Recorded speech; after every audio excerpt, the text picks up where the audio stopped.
लोकसभेचे विरोधी पक्षनेते राहुल गांधी यांनी पंतप्रधान नरेंद्र मोदींवर निशाणा साधला। पाकिस्तानसोबतच्या शस्त्रसंधीवरून आणि डोनाल्ड ट्रम्प यांनी मध्यस्थी केल्याच्या आरोपावरून राहुल गांधींना निशाणा साधण्यात आला। अमेरिकेचे राष्ट्राध्यक्ष डोनाल्ड ट्रम्प यांनी फोन केल्यानंतर पंतप्रधान नरेंद्र मोदींनी सरेंडर केलं। मात्र 1971च्या युद्धावेळी इंदिरा गांधी अमेरिकेसमोर डगमगल्या नाहीत असेही राहुल गांधी म्हणाले। कुठे इंदिरा गांधी आणि कुठे नरेंद्र मोदी अशा शब्दात काँग्रेस खासदार प्रणिती शिंदे यांनी पंतप्रधान नरेंद्र मोदींवर टीका केली। भारताच्या परराष्ट्र मंत्र्यांनी पाकिस्तानला फोनवरून माहिती दिली, त्यामुळे भारताची विमानं त्यांनी पाडली असतील असा गंभीर आरोप प्रणिती शिंदेंनी केला।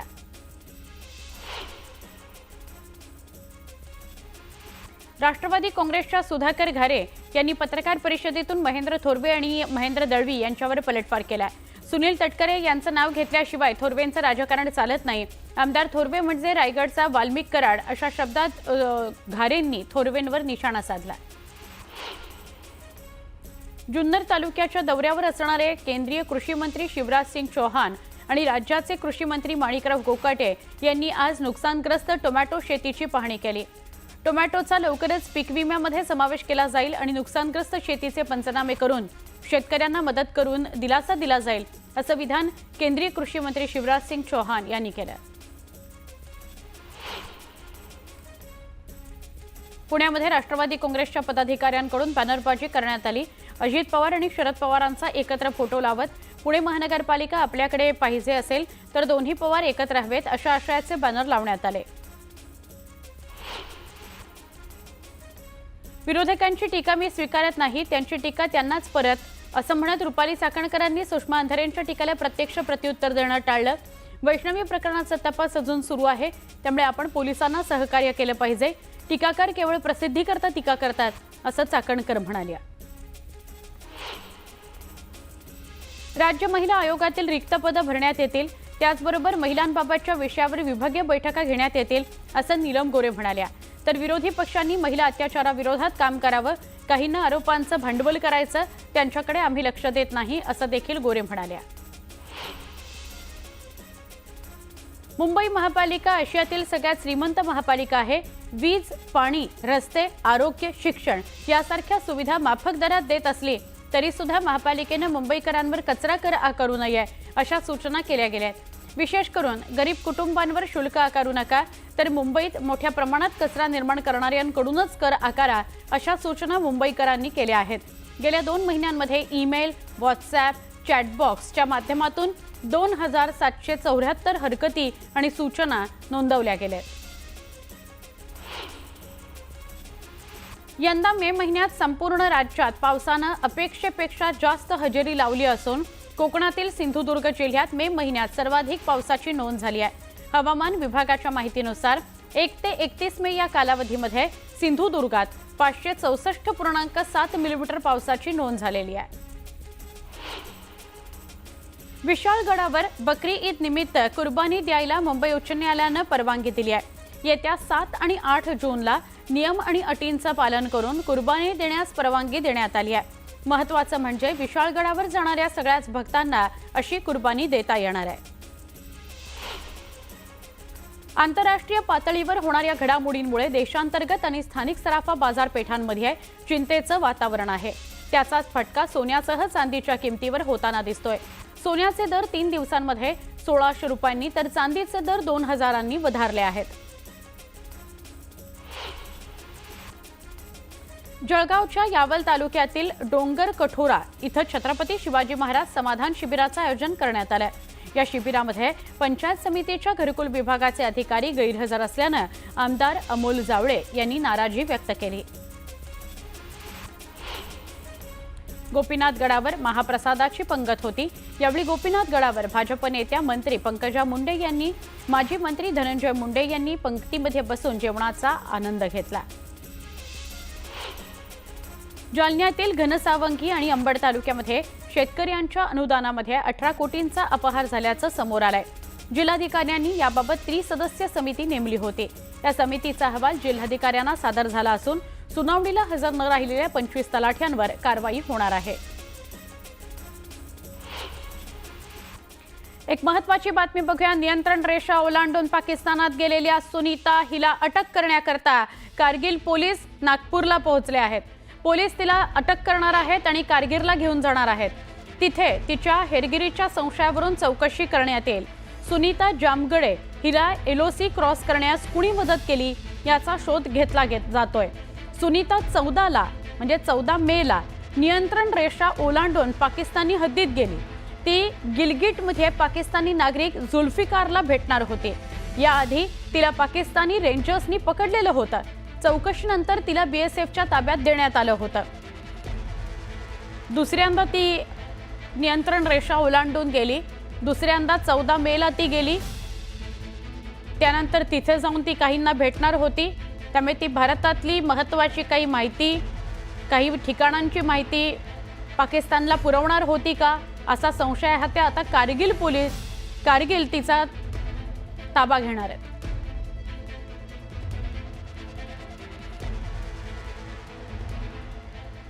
पुन्हा एकदा वेगवान स्वरूपातल्या घडामोडी। मुंबईतील देवनार डम्पिंगमधील अनेक वर्षांपासून साचलेले कचऱ्याचे डोंगर साफ करण्याकरता महापालिकेने मागवलेल्या निविदा भरवण्याकरता 21 कंपन्यांकडून स्वारस्य दाखवण्यात आले। पालिकेने या कामांच्या निविदा भरण्याकरता 23 जूनपर्यंत मुदतवाढ दिली आहे। त्यामुळे कंत्राट मिळवण्याकरता आणखी स्पर्धा वाढणार आहे।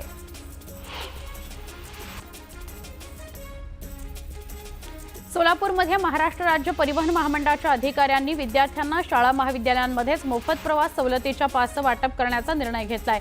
मुलींकरता 100% सवलत असून मुलांना तिकीट दराच्या 66% सवलत मिळणार आहे। सायन पनवेल मार्गावरील वाशी खाडी पुलावरून मुंबईच्या दिशेने प्रवास करणाऱ्या वाहन चालकांकरता आनंदाची बातमी आहे। वाशी खाडी पुलावर उभारण्यात येत असलेल्या नवीन उड्डाण पुलांपैकी वाशीकडून मानखुर्द दिशेला येणाऱ्या पुलाचं काम अखेर पूर्ण झालं आहे।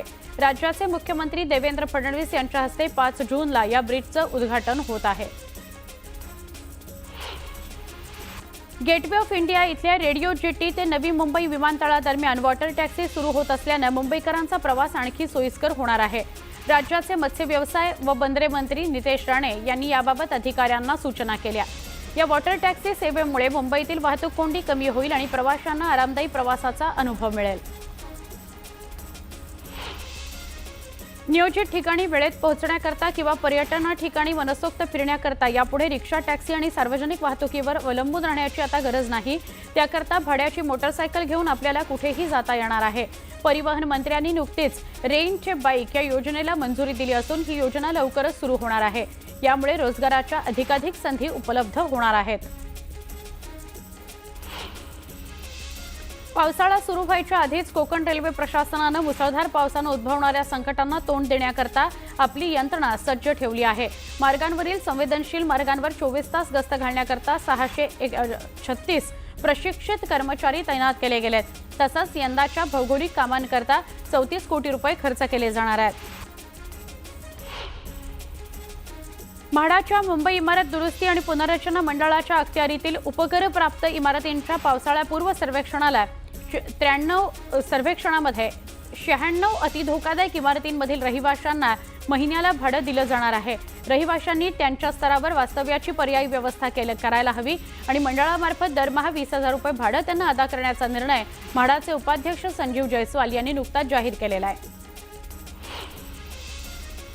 पुणे शहरातील प्रवाशांचा प्रवास सुलभ व्हावा याकरता पीएमपीनं आपली पीएमपी मोबाईल ॲप 4 महिन्यांपूर्वी सुरू केलं।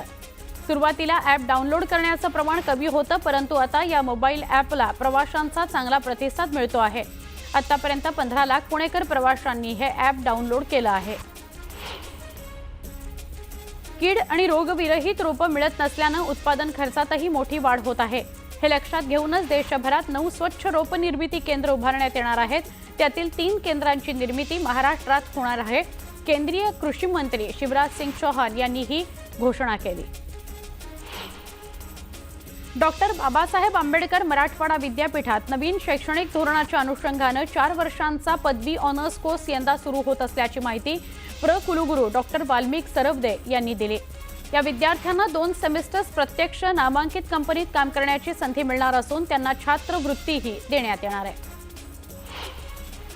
जिल्हा परिषद, नगरपालिका, सर्व अनुदानित, अंशतः अनुदानित माध्यमिक आणि खासगी माध्यमिक शाळेतील इयत्ता 1ली ते 8वीच्या विद्यार्थ्यांना दिली जाणारी मोफत पाठ्यपुस्तकं शाळेच्या पहिल्या दिवशी विद्यार्थ्यांना मिळणार आहेत, अशी माहिती गट शिक्षणाधिकारी बिपिन मोरे यांनी दिली।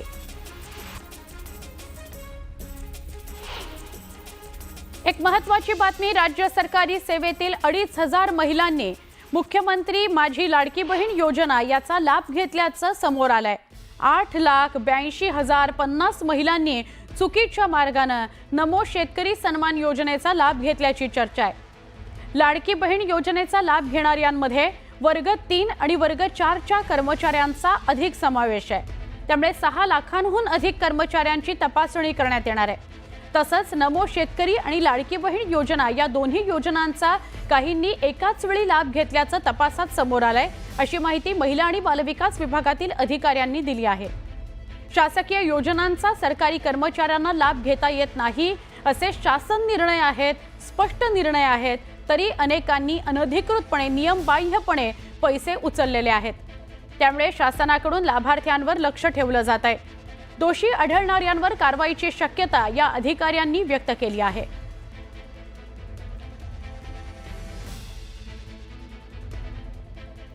पुन्हा एकदा वेगवान स्वरूपातल्या घडामोडी।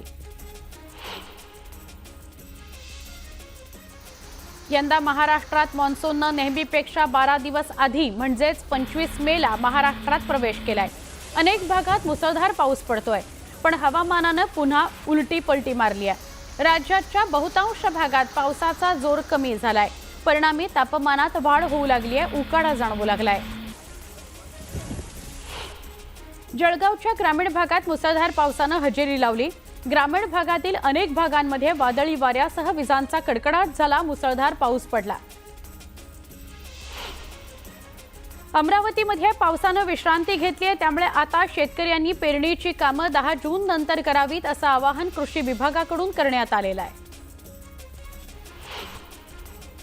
पावसामुळे शेतकऱ्यांनी कापणी केलेल्या पिकांचंही मोठ्या प्रमाणावर नुकसान झालंय। त्या शेतकऱ्यांनाही भरपाई देण्याबाबत विचार केला जाईल असं मुख्यमंत्री देवेंद्र फडणवीस यांनी सांगितलं। राज्य मंत्रिमंडळ बैठकीच्या सुरुवातीला मुख्यमंत्री फडणवीस यांनी पावसामुळे झालेल्या नुकसानीचा आढावा घेतला। मे महिन्यामध्ये धाराशिव जिल्ह्यात झालेल्या पावसामुळे शेतीचं मोठ्या प्रमाणात नुकसान झालं होतं। पाऊस कमी झाल्यानंतर प्रशासन आता कामाला लागलं आहे। जिल्हाधिकाऱ्यांनी पंचनामे करण्याचे आदेश दिल्यानंतर 2च दिवसांमध्ये नुकसानीचे पंचनामे करून शासनाकडे मदतीचा प्रस्ताव पाठवणार अशी माहिती जिल्हाधिकाऱ्यांनी दिली आहे। अमरावतीच्या मेळघाटामधील 11 गावात आजही 20 टँकर्सनी पाणीपुरवठा सुरू आहे। पिण्याच्या पाण्याकरता टँकरवर मोठी गर्दी उसळून आली। घोटभर पाण्याकरता नागरिकांनी तोबा गर्दी केली। यावेळी पाणीपुरवठा योजनेचं काम अर्धवट झाल्यानं नागरिकांनी संताप व्यक्त केला। यावर्षीच्या खरीप हंगामाला सुरुवात झाली असून शेतकरी बी बियाण्यांची जुळवाजुळव करण्यात गुंतलाय। काही प्रमाणात पाऊस झाल्यानं नांगरणीच्या कामाला वेग आलाय। मात्र यावर्षी गेल्या वर्षीपेक्षा बियाण्यांच्या किमतीमध्ये 10% वाढ झाल्यानं शेतकऱ्यांचं आर्थिक गणित थोडं कोलमडलंय। पुरंदर इथल्या नियोजित विमानतळाकरता भूसंपादनाची प्रक्रिया सुरू आहे। त्याच पार्श्वभूमीवर इथल्या शेतकऱ्यांना एकरी 10 कोटींचा मोबदला मिळावा अशी मागणी स्थानिक शेतकऱ्यांनी केली आहे। याकरता त्यांनी जिल्हाधिकाऱ्यांची भेटही घेतली। उल्हासनगरमधील पोलीस उपायुक्तांच्या कार्यालयात काल ठिय्या आंदोलन करण्यात आलं। शहरातील कायदा सुव्यवस्था ढासळल्याचा आरोप करत प्रहार जनशक्ती पक्ष आणि राष्ट्रीय कल्याण पार्टीच्या कार्यकर्त्यांनी हे ठिय्या आंदोलन केलं आहे। धाराशिव तुळजाभवानीच्या मंदिरात आता पुण्यातील प्रसिद्ध चितळे बंधूंच्या मोतीचूर लाडवाचा प्रसाद दिला जाणार आहे। तिरुपती बालाजी मंदिराच्या प्रसादाप्रमाणेच आई तुळजाभवानी मंदिरात हा लाडूचा प्रसाद दिला जाणार आहे अशी माहिती जिल्हाधिकारी डॉक्टर कीर्ती किरण पूजा यांनी दिली। वाशिम जिल्ह्यातील बाजार समित्यांमध्ये तुरीची आवक मोठ्या प्रमाणात वाढली आहे। मात्र गेल्या आठवड्याभरात तुरीच्या दरात क्विंटल मागे 300 रुपयांची घसरण झाली आहे। जिल्ह्यातील बाजार समित्यांमध्ये तुरीचा दर थेट 6,600 रुपयांपर्यंत घसरलाय। यामुळे शेतकऱ्यांमध्ये निराशेचं वातावरण आहे। नाशिक जिल्ह्यात उन्हाळ कांद्याची 1 लाख क्विंटलची आवक झाली। सोलापूर बाजारात लाल कांद्याला सरासरी 1000 रुपये तर लासलगाव बाजारात उन्हाळ कांद्याला 1400 रुपयांचा दर मिळाला।